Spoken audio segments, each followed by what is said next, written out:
A lawyer's pro-revenge on a landlord. Landlords are beeholes, generally speaking. Everyone knows that. But if you think residential landlords are bad, they're nothing compared to commercial landlords. Landlords of commercial buildings are some of the cruelest, nastiest people I've ever come across. This revenge tale is about a commercial landlord, and how I dealt with him. Back in the 90s, sometimes I'd go for lunch at this restaurant in the basement of our building.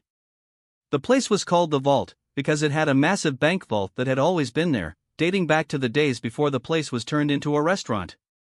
The vault was so huge that they could seat a couple of tables in there, and you could eat dinner surrounded by rows of old, gleaming safe deposit boxes. One day I was there for lunch, and the owner took me aside. "The landlord's driving me nuts," he said. "The landlord drives everyone nuts," I said. I was a subtenant in the same building, sharing space with an older lawyer, Aaron, and the landlord was always causing us trouble. I'd already had a few run-ins with him, and we hated each other on sight. In most jurisdictions, commercial landlords don't need court orders to get you out if you're late with the rent. Instead, they just change the locks, and you find out about it when you show up and your key doesn't work. Every time our landlord had a dispute with anyone, which was often, he'd always threaten to change the locks. "He keeps demanding all this stuff for extra rent," the vault's owner said, "and it's really weird, because a lot of it's really old." The restaurant owner showed me a letter the landlord had served on him earlier that day. I looked over the demand, and read a list of expenses for snow removal and parking lot repair and common area flooring and all kinds of dawdhaw going back years. I read it all the way to the end, and there it was, the usual clause saying he was going to change the locks if the tenant didn't pay this and do that. From the wording of the demand, it looks like you've been fighting a while. Why did you wait before consulting a lawyer? I asked one of the lawyers I know, and he said it's hopeless. He told me the lawyer's name. It was a guy I knew with a poopy real estate practice, who'd resorted to taking little legal aid cases to keep the lights on when the market tanked in '89. "You do something to make the landlord hate you?" I asked, because this is a bit over the top, even for our beehole landlord. "He knows I'm moving the restaurant. I think he's trying to grab as much money as possible before I go. Plus he's giving me grief over the vault. He won't let you take it with you? Are you kidding? It weighs almost 100 tons, and I don't need it. But the lease says I have to remove it, and that I also have to restore the building to what it was before there was a vault. That would cost a fortune. The beehole landlord says if I leave the vault behind when I move, he'll sue. Send your lease up to my office, and let me look it over," I said. I finished my lunch, and when I got back to my office the lease was waiting for me. It was just as bad as the restaurant owner said. The lease was a renewal of an assignment of a renewal, the original documents dating back to the shortly after WWII when a bank first leased the place and the vault was installed. Somehow the landlord had suckered the restaurant into taking over a lease that left him liable to remove a bank vault at the end of term.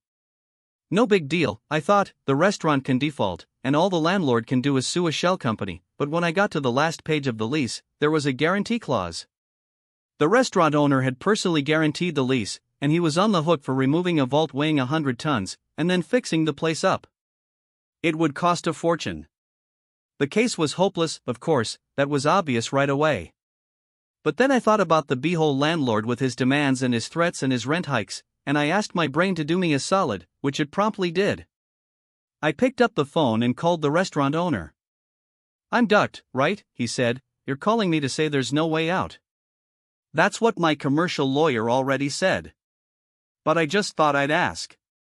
I can save you, but it's gonna cost." "How much?" $5,000 in legals, and another G-note for the agent." "Agent? What kind of agent?" "Real estate. Send up a check, certified, and leave the rest to me." The check hit my desk in less than an hour. I went to Aaron's office. "I need a real estate agent," I said. "You buying a house?" "Nope." "Selling a house?" "Nope." By this point I'd been sharing space with Aaron for almost 5 years, and he knew me pretty well. "You pulling one of your stunts again?" he asked. "Yup. But nothing that will get you into trouble." "I know a guy," he said. Aaron knew all kinds of guys, and that's one of the reasons he eventually got disbarred. But he knew a guy, and he gave me the agent's name and number, and the next day I paid the agent a visit. I told him what I needed, and we agreed to terms. I gave him some papers and the cash for his fee. A few days later I was again at the vault for lunch. The owner saw me walk in, and greeted me himself. "The landlord's here," he said. "Why?" "For lunch, and to be in B-hole."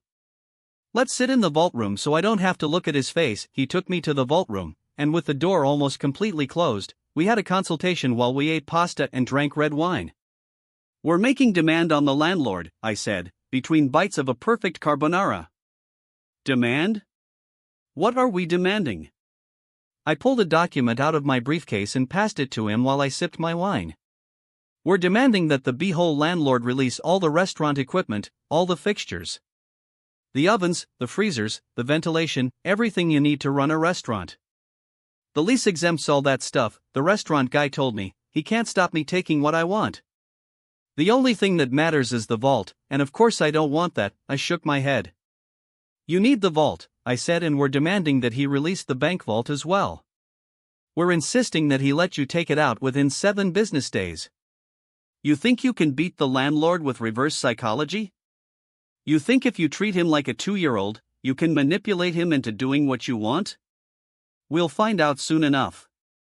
He's had the demand for a couple of days now." The restaurant owner dropped his wine glass and it shattered on the marble floor. "You already gave it to him," the restaurant owner said.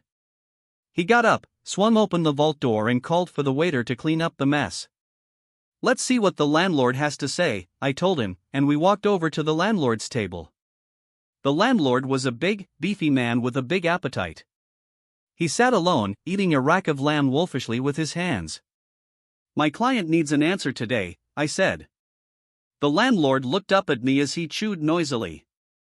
"I'm the vault's lawyer," I said. "I gave you a demand the other day. My client needs an answer right now. He needs the vault for a new place, and he's got to make arrangements." "Your client can forget about the bank vault," he said, wiping his massive greasy hands on an already soiled napkin. "But you can't do that," I said. My shock was feigned, but the restaurant owner's jaw dropped for real. The landlord laughed at us. "I'm the landlord. I can do what I want." "I'm gonna need that in writing, because my client might sue," I said. "Sue all you like," the landlord told me, "sue till you're blue in the face." He told me that I'd have a formal response by day's end, and then he told me to go away and let him finish his lunch.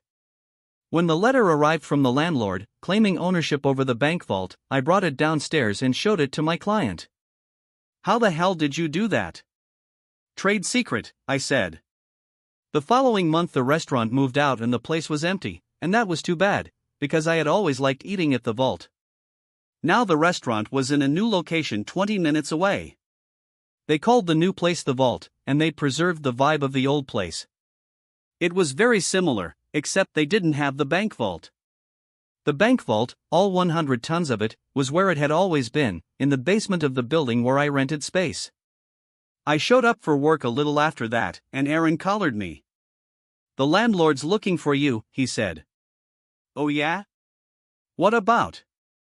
"He's really angry. He said his deal fell through." "Deal?"